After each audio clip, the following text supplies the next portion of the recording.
Global Typhoon, Chairman TV. Weather update. Helping homeless people. Please subscribe.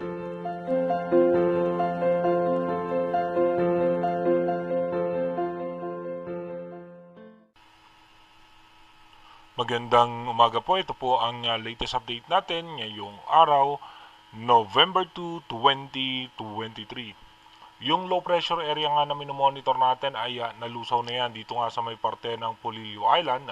At meron nga po tayong panibagong minomonitor na low pressure area na nandito pa nga po yan sa labas ng Philippine Area of Responsibility.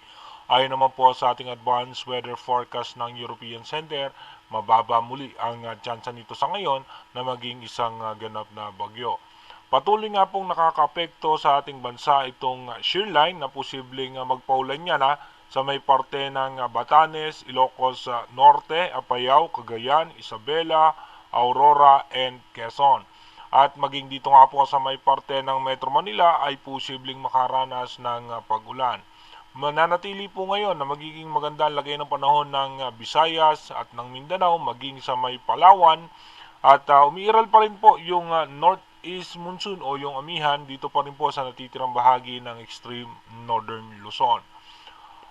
Dumako na nga po tayo sa ating rain map animation kung saan yung mga posibleng lugar na makakaranas ng pag-ulan. Mamaya nga pong alas 10 ng umaga, asahan po natin merong moderate rain sa may extreme northern Luzon at yung gitnang bahagi ng Luzon hanggang Metro Manila, southern Luzon ay magkakaroon ng mga pag-ulan.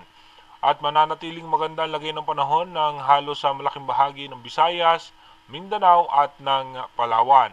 Pagdating naman po mamayang alas 12 ng tanghali, ganun pa rin po, meron pa rin mahihina at katamtamang pag-ulan sa Mindoro Provinces, Bicol Region, Metro Manila, Central Luzon at halos buong Northern Luzon at Extreme Northern Luzon ay makakaranas ng mahina at katamtamang pag-ulan. Pagdating naman po ng alas 5 ng hapon, tuloy-tuloy po magkakaroon ng pag-ulan ang halos malaking bahagi pa rin ng Luzon at mananatiling maganda ang lagay ng panahon ng Visayas at Mindanao, maging ang Palawan, pero asahan po natin yung mga isolated rain shower.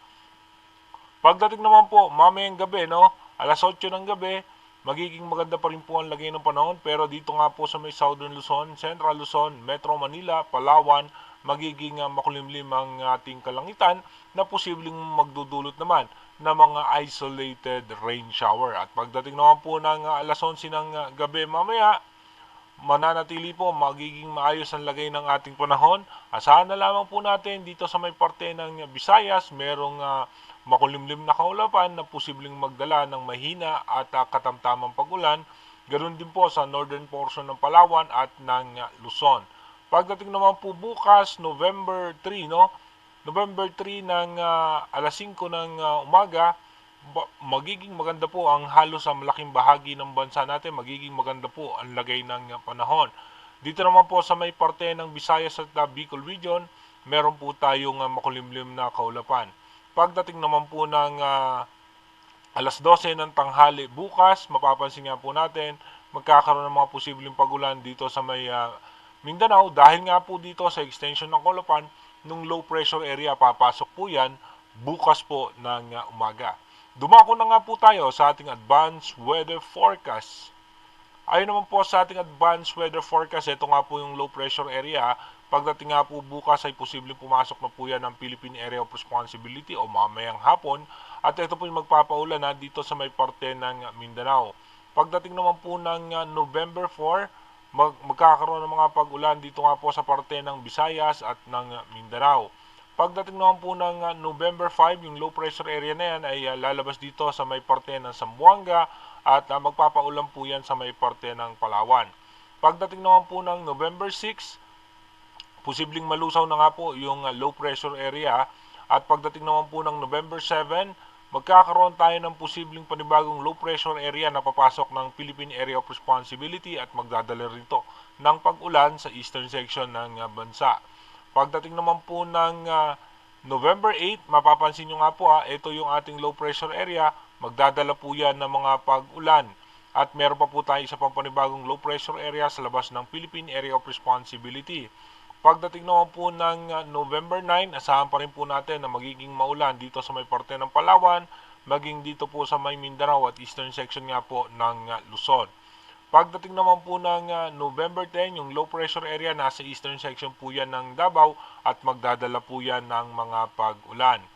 Pagdating naman po ng November 11, posible nga yung low pressure area dito sa may parte ng Mindanao ay malusaw at ito naman po yung susunod nating i-monitor. Sa ngayon nga po, mababa naman ang tsansa ng mga low pressure area na maging isang bagyo. As of now, yan po yung advanced prediction ng European Center. Pero inuulit natin dahil nga mahaba yung range ng ating advanced weather forecast, malaki pa rin po ang mga posibilidad na magbago nga po. Yun nakikita natin sa advanced weather forecast. Kaya manatili po tayo tumutok sa advanced weather forecast para malaman po natin yung mga posibleng sama ng panahon na makakaapekto sa ating bansa at para makapaghanda na rin po tayo sa anumang posibleng pagbaha o anumang malalakas na pag-ulan. Mag-iingat po tayo palagi. God bless po sa ating lahat.